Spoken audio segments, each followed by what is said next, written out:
তোর সাথে কেউ কথা কইলে খারাপ কেন লাগে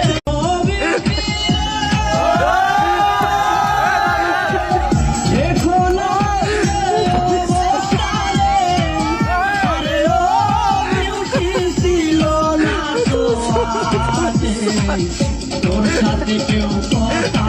কইলে খারাপ কেন লাগে